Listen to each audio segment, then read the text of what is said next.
Big freaking deal here. Uniswap just received a enforcement notice from the SEC. This is called a Wells notice, which is the SEC telling Uniswap, we are bringing you to court. Get ready. What are the details here? What actually happened? So we still need some more details about like what's motivating the SEC, like why they are saying they are taking the Uniswap Labs company, the software company, to court. So there's three different vectors of speculation here. There is operating an illegal exchange, like Uniswap, the protocol, which like seems dubious because like completely decentralized permissionless protocol. That's what they said about Coinbase though, right? Yeah, same thing that they said about Coinbase, right? Like, but like at least Coinbase is a centralized exchange, right? Same thing with like Kraken, same thing with all the other like exchanges. This one's different because it's for all the reasons that we talk about on Bankless. It's, you know, on chain, it's smart contracts, totally permissionless, totally hands off. Could be that. I guess it could be that. There's the Uniswap wallet, which the Uniswap Labs company actually does produce. And then there's the Uni token itself. So like speculation is like, it's one of these three things. Maybe it's a handful of them. Maybe it's all of them. What we do know though, that because the SEC is not FinCEN, it's nothing to do with AML and KYC, just because that's out of scope for the SEC. So it's highly likely that it's one of these three things. We're still kind of waiting to hear about exactly what the details are, but that's what we know of to this day. David, I think this is a big deal because I think this is great. I'm stoked. You're stoked. You're excited about it. You got to tell me why you're excited. Like first of all, I'm just like deeply disappointed in the US and the SEC and Gary Gensler, because this is not them picking on an exchange or the centralized order book, right? This is them picking on cryptos and DeFi's flagship protocol that has done things incredibly well to decentralize all of the things that need to be decentralized. This is them pushing a message to all of DeFi and saying, we don't want this. The SEC does not want this here in the US, in America. Like, this is the first targeted attack on DeFi that I've seen. And it's no mistake that they're picking the largest, like our poster child protocol in order to place this attack. So that's why it's a big deal and pretty disappointing from like that. You know, like they're going this far now. It's just like this feels like a new type of attack. And for all of those reasons, those are the same exact reasons why I'm stoked. Hayden Adams, when he tweeted out about this, he goes, "I'm not surprised, just annoyed, disappointed like you, Ryan, and ready to fight." So like the Uniswap Labs, you know, they have a chief legal officer. They knew that this was a possibility. They're ready to fight. And I would much rather have Hayden Adams and Uniswap Labs, a beloved protocol who decentralized and did things right and is literally the hardest nut to crack for the SEC, to go to court with the SEC. They are literally our best people to send. Wow, and that's Gary a good Gensler point. That's a great chose point. them to go after them. And so like they chose our prize fighter. Yes, they're like they're best going after the champion, Hayden Adams. Like they're going to get absolutely worked. And then we're going to be able to take that victory and like parade it around DeFi. And like, look, guys, like Uniswap is like leading the example here. They are the vanguard for us. This is Hayden Adams. I think this is a slam dunk. It's just going to, sadly, unfortunately, take a lot of time. Hayden Adams goes on, "I'm confident that the products we offer are legal and that our work is on the right side of history. But it's been clear for a while that rather than working to create clear and informed rules, the SEC has decided to focus on attacking longtime good actors like Uniswap and Coinbase, all the while letting bad actors like FTX slip by." Like, imagine in a world where Gary Gensler and the SEC found some like shady, low market cap, like shitcoin carbon copy fork of Uniswap that was actually led by a scammer. And then they took them to court and then they sued them. And then they paraded them as like, this is what DeFi is. That would have been a way better strategy for Gensler. That would have been a way better strategy. He's really messing up here. But yeah, and so like, so Jake Stravinsky's take in my episode with him recently was that the SEC is determining what is regulation of the crypto industry by taking everyone to court and losing, like as part of their strategy to determine what regulation is. Like if you are not going to court and losing, then you are not trying hard enough to regulate crypto. So they're taking our best people to court. Maybe they win, maybe they lose, probably going to lose.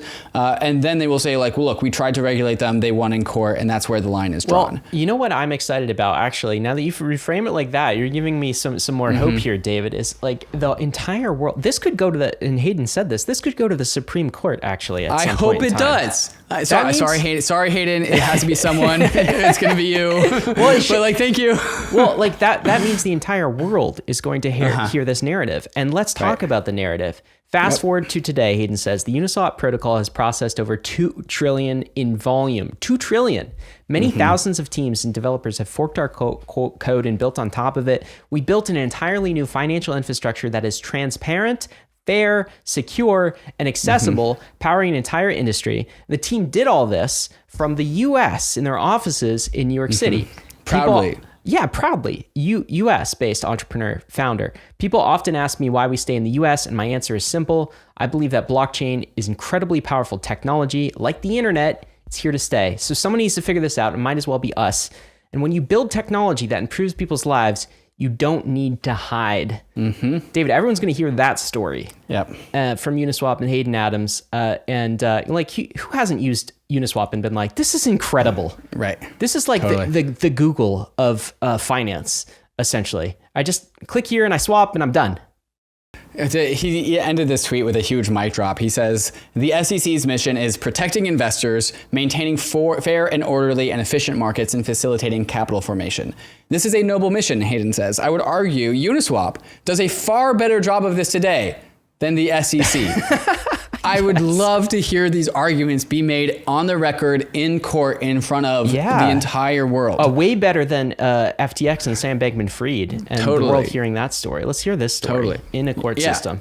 Sorry, Hayden. You gotta be right. Hayden is a smart, sharp dude who is like not afraid to bite back when he needs to.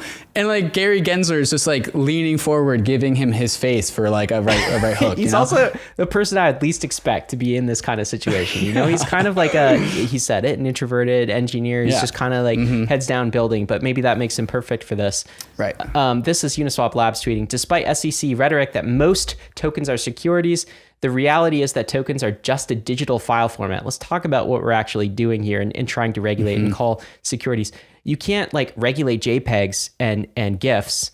You know, like Gary Gensler, the SEC doesn't have a mandate over open source software. They're not regulators of GitHubs on the internet. This is a digital file format that we're actually talking about. Anyway, what do some of the legal minds think about this?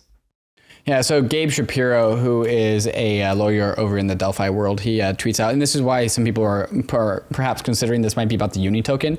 My opinion, Gabe says, don't overthink the Uniswap case. Probably the SEC will win on securities issues with Uni token and lose on Uniswap, the AMM being a securities exchange. Of course, we'll have to see all the facts and circumstances. I have no insider knowledge, just my hunch on current info. I would actually kind of call that a big loss if it was about the Uniswap token and then the Uni token, and then the Uni token was like deemed a security. I would definitely call that an L. That would definitely be an L. This is another take from a crypto lawyer. Today's Wells notice against Uniswap is disappointing, but is not unexpected from the SEC. It's another abuse on power. Unsurprising from an SEC that last month a federal judge ruled committed a, quote, gross abuse of power by lying in court about a crypto project. That's the context here. This is the chief legal officer of Uniswap, not just some lawyer. Oh, wow. Yeah. Okay. This is the dude. So who is bald? Who is bald? Bald is bullish. Bald is bullish. Good job, Eric Wall. Maybe that's why he did it, huh? He's trying to get more bullish. What's Paul Gray will say, who's also under, like he is Coinbase's chief legal officer and obviously fighting the SEC right now. Yeah, okay, so about the three things that the SEC might be taking Uniswap to court on: the actual exchange itself, the Uni token, and then the Uniswap wallet. Yeah. We already know that the Coinbase wallet, that case that the SEC was trying to take against Coinbase, thrown out. That part was thrown out. And so like that part feels super secure because a court already threw it out. So like, Check. you know, preemptive check mark on like the wallet side of things. We also know that secondary transactions are cleared from being security sales. We know this from the XRP case when Ripple and the SEC tried to take Ripple and lost versus Ripple. And so we already know that like any sort of secondary transactions on the Uniswap AMM does not make a token a security. You can try and go argue that a token is security, but just being on Uniswap, the exchange, does not make them securities. So like 2 of the 3 big things is already have like preemptive check marks in them because we already have court cases that have produced clarity where the SEC has not, leaving the Uni token as like kind of the one that we don't have, which would still be a huge loss. Which would, if they won, but they would also still have to like make the argument that they would win. And like again, like the way that the Uniswap token has entered the world and the lab's relationship with the token and all of that stuff is like the best that has ever been done in terms of like buttoned up compliance. It's one of our best ones, I think. It's our best ones. And so like, again, they're picking on our star fighter. Like I choose to box the champion. Like you don't do that. Maybe like all these losses that Paul Graywell is pointing out, maybe the SEC just likes taking L's in court, man. Maybe well, see, that's what Jake Stravinsky said. It's like, if you aren't taking crypto to court and losing, you're not trying hard enough. Well, the SEC's trying really hard because they're losing a lot. Really hard. This is Jake again. I don't know who needs to hear this, but the SEC is a financial markets regulator, not the open source software police. I think they need to hear that, Jake. He's got a summary of the vibes here in case you were down in the dumps about this. He says, a good thing that crypto as an industry is not a group that scares easily. Here are 5 reasons to stand strong in the face of the SEC's threats. Number 1, as a reminder, the SEC doesn't make the law. Congress does that, okay? So they can take people to court, they don't make the law. Number 2, they're taking L's in courts. Many courts are rejecting the SEC's approach. Number 3, the industry is going on the offense. That's happening right now. I'm getting fired up just talking about this. Number 4, new SEC leadership could change everything. Gary Gensler is not Emperor King. He won't be there forever. Number 5, the industry keeps innovating. We are continuing to build out here. So those are reasons to be optimistic here, David. Yeah, and even with the strategy that the SEC needs to take people to court and lose in order for like the Democrats to be satisfied with SEC performance, eventually the courts also like catch up to that. They catch wind of other SEC cases in other court cases. Yeah, that's right. And so when they see like these like, yeah, I don't think you've had the time to listen to the Jake Stravinsky episode that I did with him. It came out this morning. But like there was this one court case that the SEC, not Gary Gensler, but the SEC lawyer lied through his teeth to the judge, and then the judge called them out on that fact. Yes. And so you can only do this so many times before the court, like, sir, SEC, your reputation precedes you. You're going to take the L here, and the L's just come faster and faster and faster. Well, you have switched me to be a bit more optimistic about this because I think you're right on that this is a great case to bring in front of courts, and it's kind of our prize fighter. I will say one thing though, David, that's kind of bad in the interim. While this all gets figured out, again, it could take years. This is bad for U.S. crypto developers and founders. Totally. Okay, because what startup is going to build a crypto company in the U.S. after this? When you have the resources of a Uniswap, that's one thing. And Uniswap wouldn't have had this like a few years ago. Now they've kind of quote unquote made it so they can defend themselves. But if you're a startup founder and you're thinking about doing a crypto project, there's no way you're going to do it in the US. Who loses from that? US founders, US entrepreneurs, US citizens, the US economy, the US jobs market. And like, that's kind of painful. And it's going to set the US back. I think that gets fixed through regulatory arbitrage. Other companies will welcome these entrepreneurs and welcome these builders, and it'll all be fine. At some point in time, the US will change its policy, change its mind, hopefully not being dragged kicking and screaming. But in the interim, it's just a complete cell phone, and particularly for the founders that are trying to build in the US. If you enjoyed all of that, then you'll absolutely love the Bankless newsletter. Join over 300,000 fellow readers, all for free. Click below to sign up.